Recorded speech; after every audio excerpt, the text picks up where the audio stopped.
విడు మొరటోడు అని వాళ్ళు వీళ్ళు ఎన్నెన్ని అన్న పసి పిల్లవాడు నవాడు.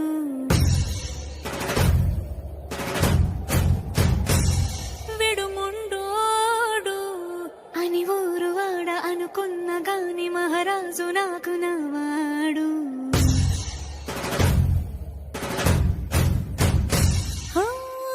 మాట పెడుసైనా మనసులో వెన్న రాయిలా ఉన్నవాడిలోన దేవుడెవరికి తెలుసును నాకన్నా. సూసేకి అగ్గిరవ్వ మాదిరే ఉంటాడు.